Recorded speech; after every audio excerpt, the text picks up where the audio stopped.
ইসলামেরা এটা হলো ব্যবসা সেন্টার মসজিদ।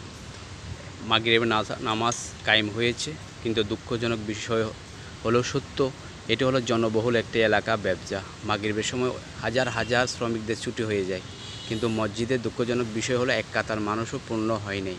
এটি আমাদের জন্য বড়ই একটি মুসলমানের জন্য একটি বড় কলঙ্কময় অধ্যায়।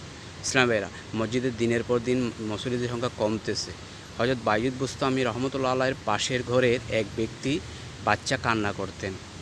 হযরত বাইজিদ বুস্তামি দেখলেন বাচ্চাটা কান্নার কারণটা হলো তার ঘরের মধ্যে আলু ছিল না। হযরত বাইজিদ ওই বাচ্চার ঘরে আলু ব্যবস্থা করলেন, বাচ্চাটা কান্না বন্ধ করে দিলেন।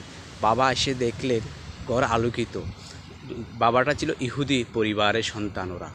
এরপরে ওরাই হযরত বাইজিদ বুস্তামির নিকট এসেই বললেন যে আপনি আমাদের ঘর আলোকিত করেছেন, আপনি কীভাবে সম্ভব? তখন হযরত বাইজিদ বুস্তামি বললেন, আমার কাছে একটা কালমাই তৈয়বা আছে, এই কলমা তৈয়বাটা যদি পড়ো তুমি আলোকিত হবে। ওই ইহুদি বলছে আমাকে তাহলে ওই কলমাটা পড়িয়ে দাও। নবীজি বললেন তুমি গোসল করে এসো। আসার পরে কলমা পড়িয়ে দিলেন, ওরা সপরিবার মুসলমান হয়ে গেলেন। দেখেন যারা আল্লাহর আউলিয়া তাদের চরিত্রটা দেখেন, কিভাবে মানুষকে ভালোবাসা দিয়ে মানুষকে ইহুদি থেকে মুসলমান নিয়ে আসতেছে।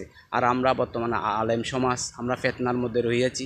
ইউটিউবের মতো একটা চ্যানেল নিয়ে আমরা বসে রয়েছি, একজন আরেকজনের গীবত, একজন একজনের নামে সমালোচনা, আলোচনা, হাস্যকরের মধ্যে আমরা রহিয়াছি।